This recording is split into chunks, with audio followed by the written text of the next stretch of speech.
Today, I want to talk about something that I find exciting.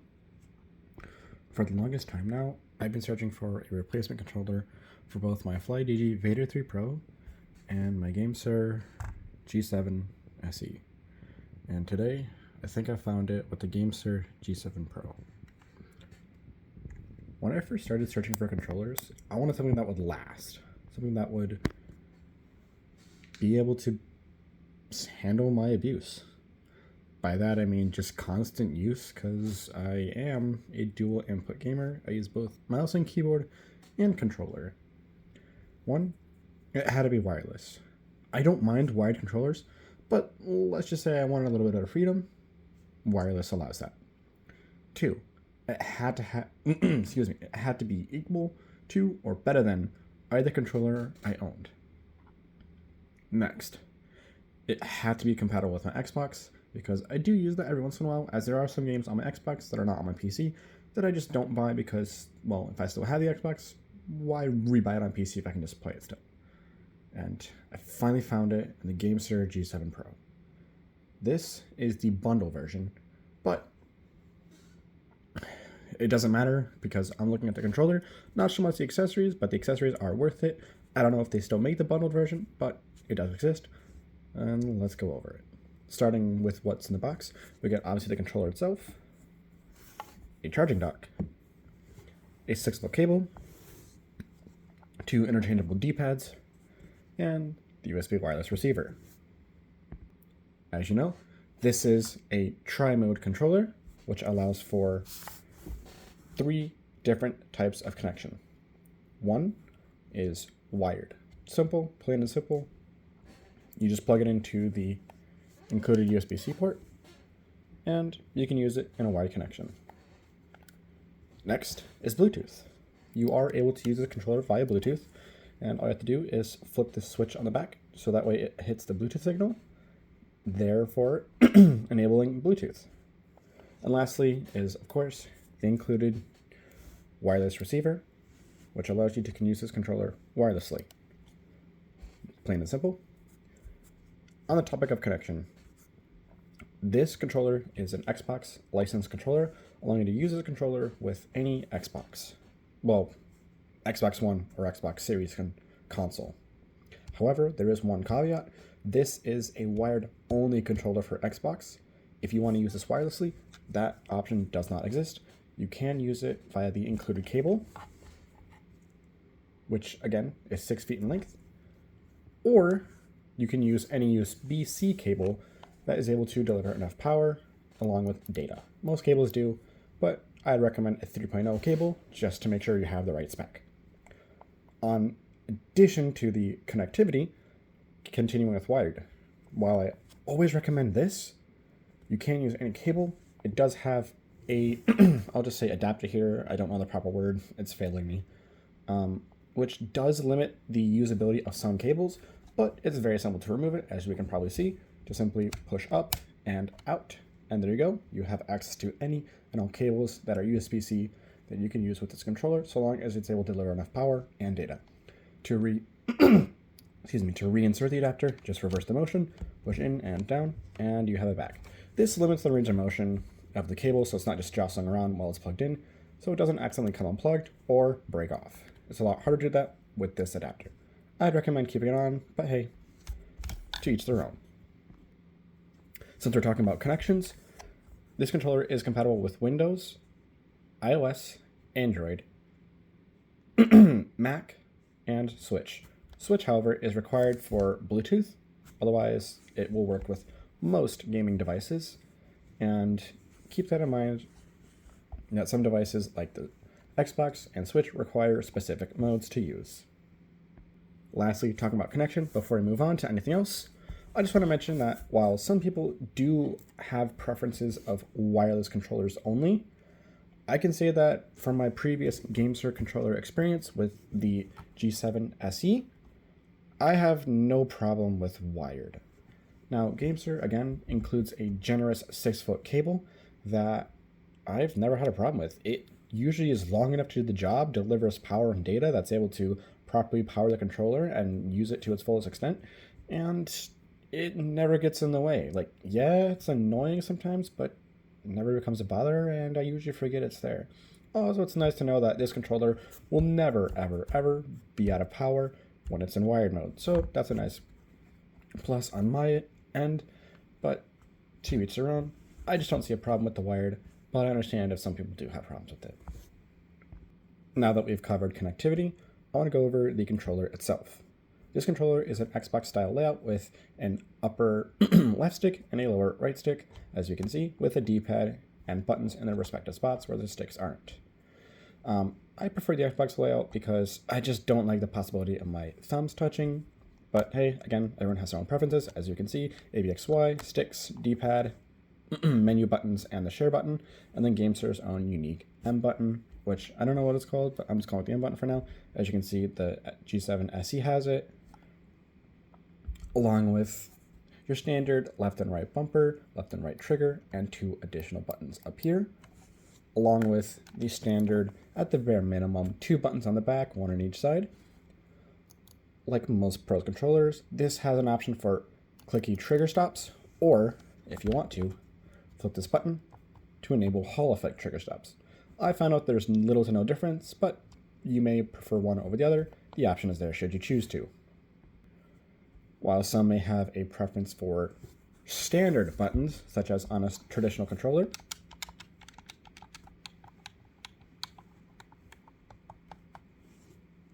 or even, say the G7 SE,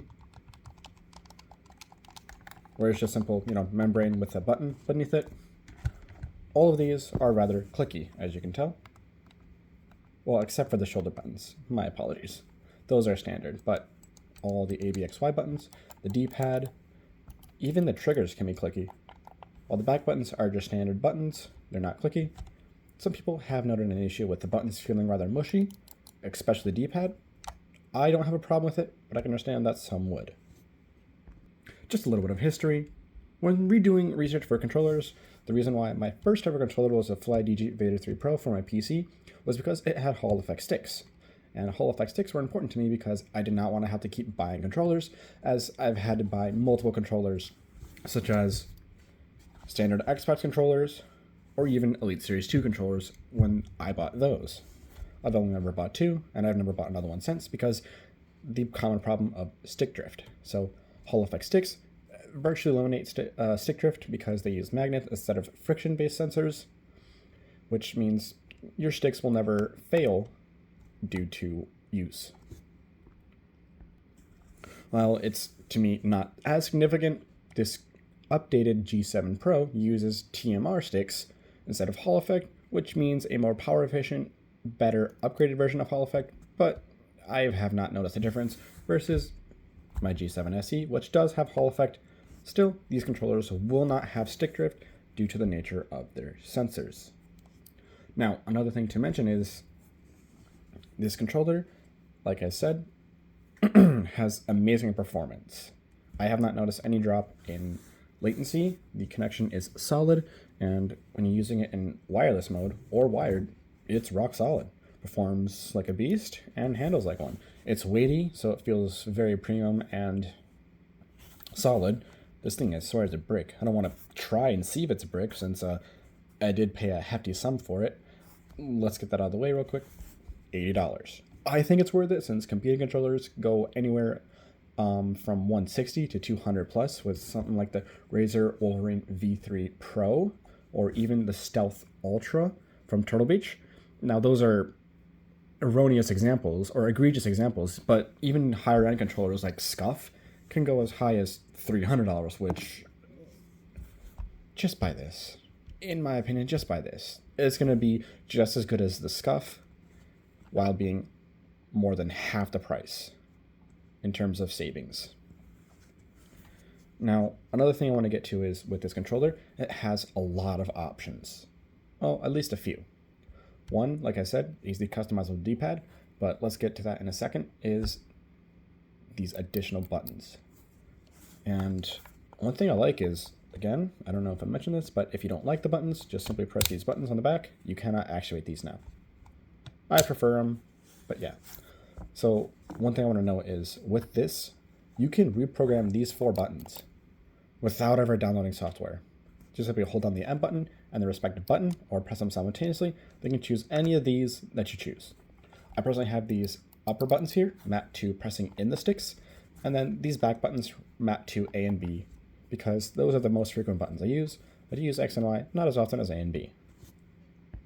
Continuing on about this controller, we also have interchangeable D-pads. You do get this circular D-pad, which, keep in mind, you can accidentally press other buttons, and that's just not exclusive to this one, but I've noticed that I accidentally press other directions very easily. So keep that in mind when using this, but you are able to swap it out. And I want to show you how to swap it out with it's very simple. This faceplate comes off, it is held together by magnets, just pull up and out, and there you go. You have access to now the D-pad, as well as other internals, but we're just here for the D-pad. Another thing I like about this is you can get your own custom faceplates or whatever. Another thing I want to mention is when you're changing out the D-pads, they do have size differences, as you can see. So it is important when inserting the D-pad that you make sure that the tallest part is at the top, and then the thinnest part, or the thickest part, is at the top, with the thinnest part being at the bottom. If you're using something like a D-pad with symbols, just make sure the symbols face up and you'll be good. Place that back on, just like that. And we grab our faceplate, and we successfully swapped a D-pad with with a new D-pad that suits your preference. With the controller mostly out of the way, again, amazing performance, great price. I'll move on to its additional accessory, the stand. This stand is honestly one of the best things. When you place a controller within the stand, it immediately disconnects and starts charging. So you cannot use it while it's charging within the stand, but you can use it while it's charging via the cable. Keep that in mind. I want to make this clear. This controller will always prefer a wired connection over the wireless connection. So if you want to use a controller while wired, you cannot use it while wirelessly or it's charging. Otherwise, plug your cable directly into a power source and then start using it, so that way you can continue to use it while it's charging. Another thing is let's just say you want a really clean setup using only one cable. This stand allows you to use any cable, including the one included in the box. But let's just say you want to have a dual setup. So you want to have, let's say you have an additional cable like I do. This one is plugged directly into my PC. And you have, let's say, another cable going directly to your Xbox. So when you want to play on your PC, you take the controller off its dock. When you want to play on Xbox, you take the controller, excuse me, you plug the cable coming from your Xbox into your controller. Due to my previous G7 SE, I do have an included cable right here going directly to my Xbox. That does fit with the adapter on, just like that. Oh, there we go. And when we're ready, it's very easy to remove, as you can see. So going on to this dock still, I love it because one, let's just say you're on the move a lot, you have a housing space for your adapter, just like that. But you also notice a symbol for the adapter. I don't know if I can pick it up, but there is a USB port right there, and you probably already guessed it. But that means that we can, and we will, simply plug the adapter into the stand like this, and now you have a one cable solution, so you have the cleanest setup as possible, while still having full access to both charging and play. So this now acts as your charger and your receiver, which is amazing. Honestly, it's one of the best things about this controller and why I love it and why I will recommend it. It enables for a much cleaner setup, and yeah, I'll be honest, this setup is horrible when it comes to tidiness, but it was a lot worse, so I have been working on that. But for the most part, yeah, the controller is amazing when it comes to that. Performance, again, I haven't noticed any issues. It is at 1000 hertz, so if that is a problem for you and a deal breaker, unfortunately, this controller isn't for you. However, I don't notice any difference. I don't think there's a difference, at least perceivable. Maybe there is, but I just don't know it. And if you're using this on a PC, 1000 hertz will be just fine, because if you go any higher, you're going to have an increased stress on your CPU and reduce performance to your games. But again, that's my personal preference. You play how you wish.